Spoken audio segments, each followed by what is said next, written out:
You know what I love about competition? Is it creates way more competition. And this year has been full of it. But this is Talaria's rebuttal to everything that's been going on in the e-moto world.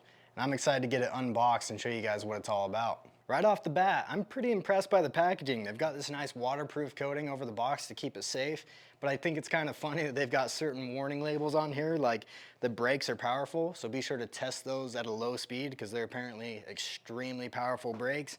But the biggest thing, guys, if you are below 16 years old, you can't ride this bike. I'm sorry. The box says it, that's how it goes. But if you're above that age, let's get into building this thing.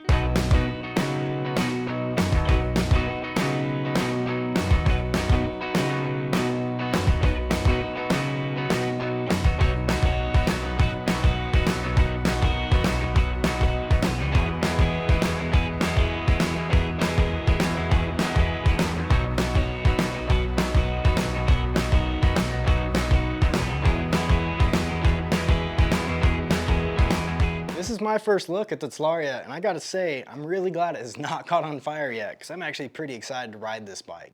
No! God, please, no! No! No! And all jokes aside, guys, I gotta give a shout out to Luna Cycles. They're the first people in the country to get these bikes. It's who we ordered from. The moment that issue happened, I'm sure you guys have seen the clip of this bike catching on fire. They pulled back all of their shipments. They contacted the battery manufacturer. They got new batteries in these bikes from a different manufacturer, one that has been trusted and reliable for years, and they sent the bikes back out, and they did it in a really timely fashion. So I'm really impressed by Luna Cycle getting that done. And on top of that, they even sent what they call a payload supply drop, which is just full of goods and kind of their way of saying I'm sorry for this happening, which is really impressive on their part. I mean, a manufacturer's issue coming back onto them as a company, that's a hard position to be put in. They handled it really well. And thank you, Luna Cycle, for sending this payload supply drop. It's got all sorts of goods in here. They also gave us a new seat and a set of riser handlebars for this bike. So super cool on their part to get this battery issue corrected right off the bat, make these bikes reliable, and even add in some goods. Huge props to those guys. But now that I got all the packaging off of this bike, let's take you guys step by step through how to get this thing built up. Here's the accessories box. This should have everything that you need to build the bike, all of the missing parts. Let's get it opened up and see what all's in here.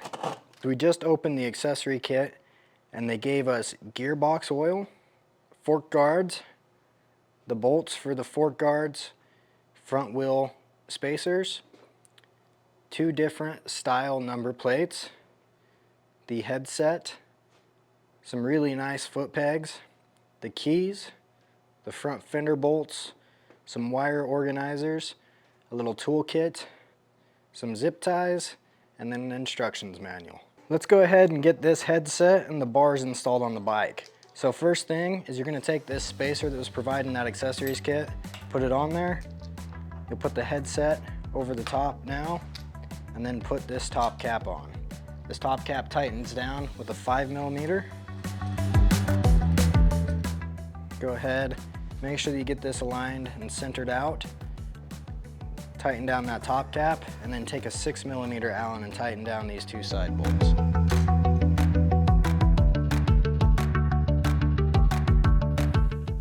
You're going to want to go back and forth between the 2 bolts. Make sure you get them nice and snug.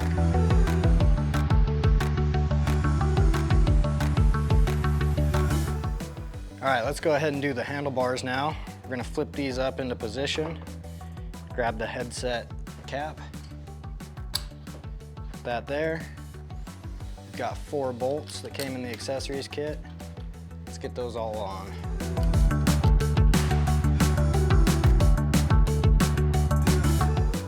Let's align the handlebars into the position that you want them to be. Make sure it's even across both sides.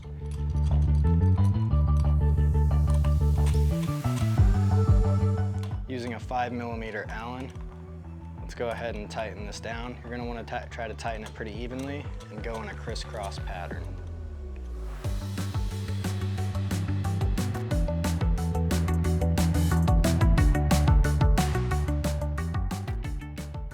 We've got a rear brake here. We're gonna wanna run this underneath the front brake hose.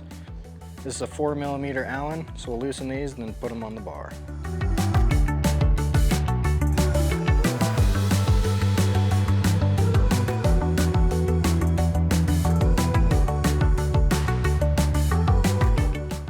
All right, now that your handlebars are on, there are a bunch of different connectors that we need to get plugged into each other. Luckily, they're all color coordinated, so it's pretty easy to find. And every connector is different, so it's gonna be easy to get them plugged into place. So go ahead and find each connector, get them plugged in.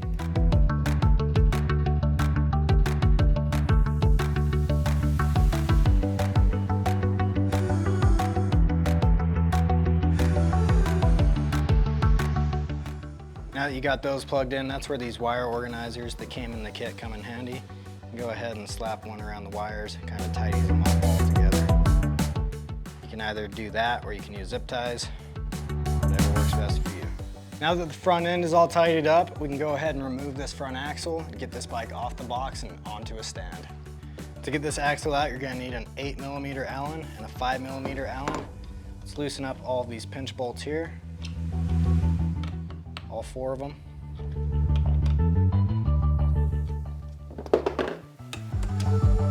Use the 8mm to remove the nut. And then at this point, it's always good to have a friend to take some pressure off of this so you can slide the axle through the block.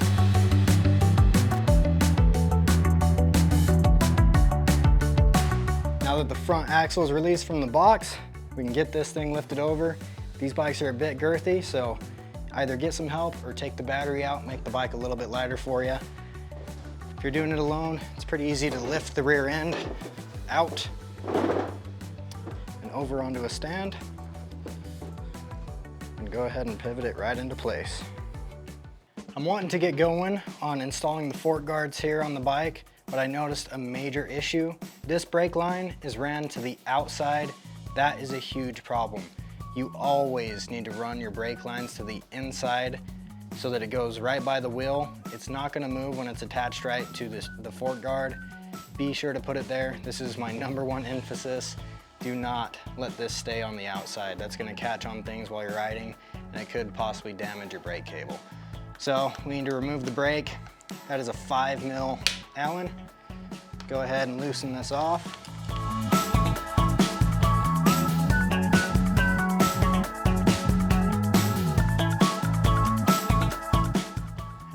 Run it to the inside. I'm actually gonna leave it off for now because it's a bit easier to install the wheel and then install the brake caliper after the wheel's installed. Let's go ahead and get the fork guards installed now. These are 3mm Allens. It's important to put Loctite on these. These will come loose, so be sure to Loctite them and then we can put them in place.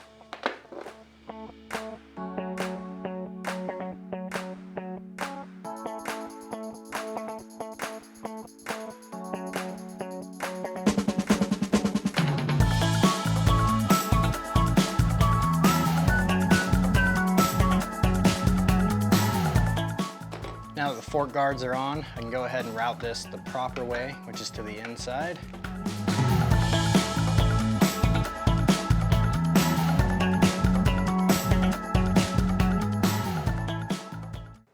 That is how you're going to want this to be routed. And you want it to come to the inside of the fork leg. And then this will go up and set in place, and you'll be good to go. These are 3 4mm Allens. So let's put those in place. You're gonna wanna be sure to Loctite these as well.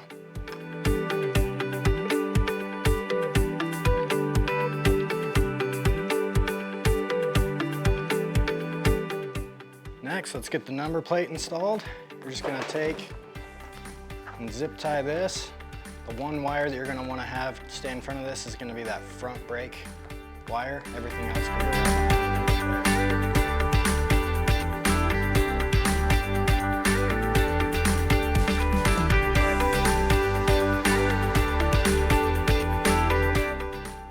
Cut the zip ties and then spin them around.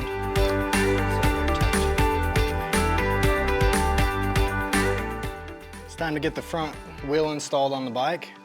So I'm going to take my spacers and put those into the wheel.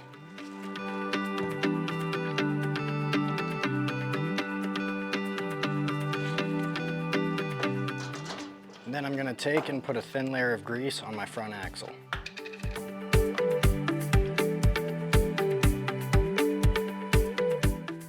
All right, if you remember before, I said it is easier to install the front wheel when that brake caliper is not attached. That's because you don't have to try to line things up. You can just purely slot this wheel into place, put the axle through. It's gonna go from my left to my right. Push that all the way through. Now the axle is through the bike, I can take the axle nut.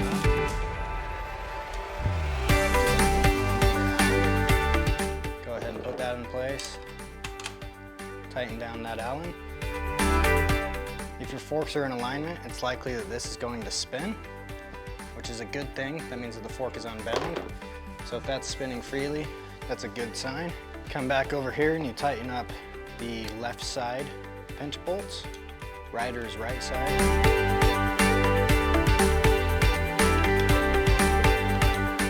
Just go back and forth, tightening those up with that. Now you can come back to this side, finish tightening that down with an 8mm Allen, and then tighten your pinch bolts on this side.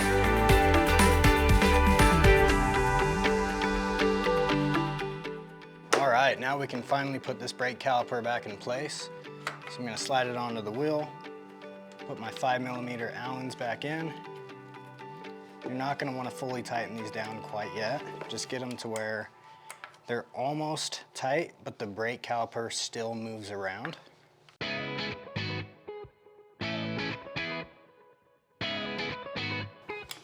So make sure that brake caliper still got some movement there. And then a super easy way to go about this is by spinning the wheel, hitting the front brake, holding the front brake in, and tightening down that caliper right where it sits. Be sure to get that nice and tight. Once you release the brake, everything should be in alignment. The last step is to get your foot pegs installed. So let's slide that foot peg in place. You want to make sure it's flat, but you also want to make sure that the foot peg kicks backwards. That way if you hit a rock or anything, it kicks up instead of holding still. If it does not kick backwards on something like that, you can break your bracket, have all sorts of problems. You'll then take this nut. It is a 15mm socket. So I'm gonna get this started on the back side here. Take my 15mm, go ahead and tighten that in place.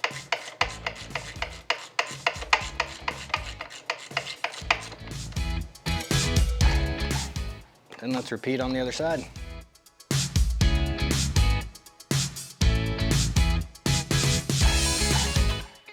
Here it is, we got it all built up, but it is not yet time to go ride it. We still have a few more things that we gotta do. Mainly, check all of the bolts on the bike. Everything that was pre-assembled from factory, please go over and check, make sure it's all tight before you get on and ride. And then let's get into plugging in the battery and making sure that this bike turns on. So I'm gonna take my keys, put it in, put a little bit of pressure on the plate here, and go ahead and lift that up. This also slides right off. It's kind of nice because that is a pivot point, so it slides in and then goes down. Now that we're in the bike, we can go ahead and pull out this connector. There's no breaker on this machine, so you can go ahead and just plug it straight in. Goes in, you'll hear an audible click. It's in place, it's nice and solid and good to go. You can also check your battery's percent right here by clicking this button. It'll give you a nice quick look into what that is. Now that that's in, we can go ahead and slide this battery lid back into those clips and put it back in place. All right, you guys, moment of truth. Let's turn it on.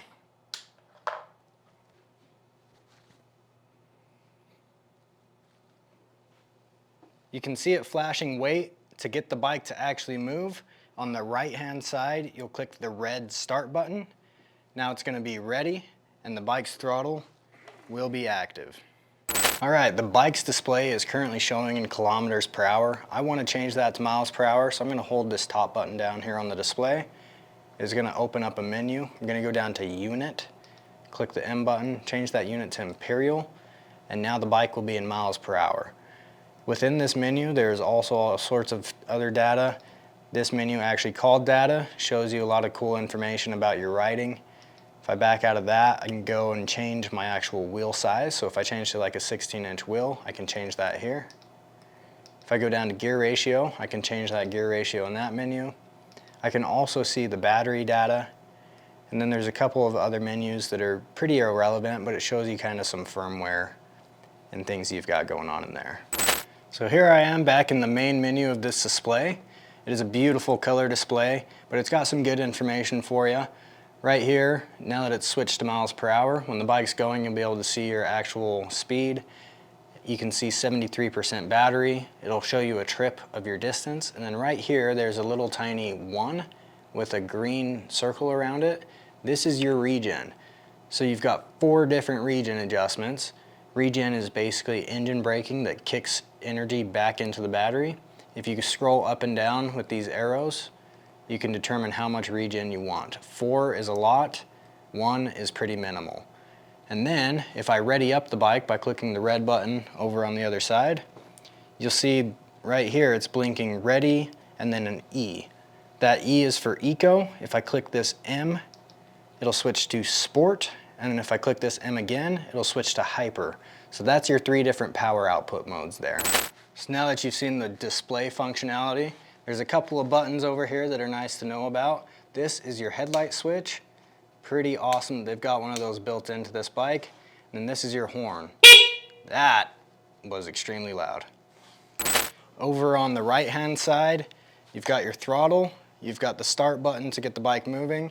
And then this is actually a regen thumb lever. You see this on a lot of aftermarket controllers. It's kind of nice that they implemented one onto this bike stock out of the factory.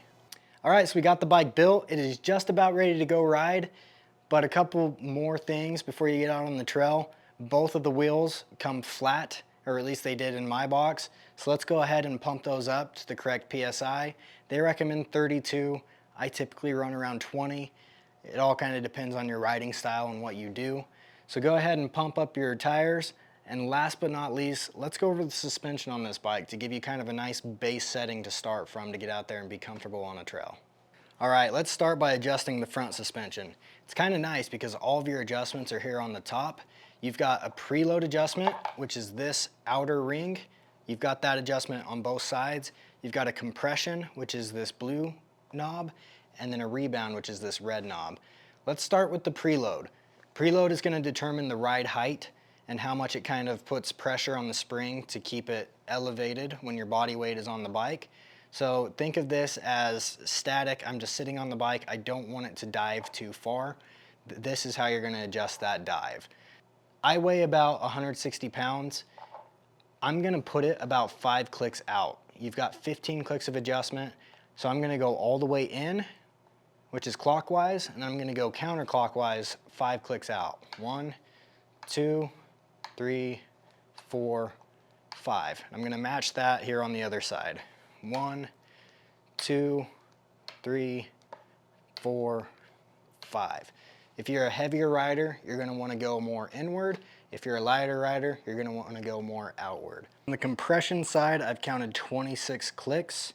On the rebound side, I've counted 22. These are kind of hard to get a feel for exactly how many clicks are in it. But the more that you adjust these, the more that they will kind of wear in and become easier to function. In the meantime, I'm going to go about 15 clicks out on compression. So let's try 15 clicks out on compression. Then I usually like a slower rebound, so I'm going to go 10 clicks out and give that a go. Moving on to the rear shock, you've got a red adjustment knob here on the bottom. This is your rebound. I typically like a slow rebound, so I'm going to go all the way clockwise and back it back out 6 clicks. Start there, see how that goes, and then move up to the top here. I know that this one is a difficult one to see, but there's a blue knob there on the shock. That knob has got 20 clicks. I'm going to set it right in the middle at 10. Well, you guys made it through. This bike is done. It is ready to actually go ride. I'm stoked. I'm ready to go and try it. So stay tuned for our next video where we put all these new and awesome improvements that Talaria made on this bike to the test. See how they actually function. Really excited to try this bike out, so stay tuned, guys.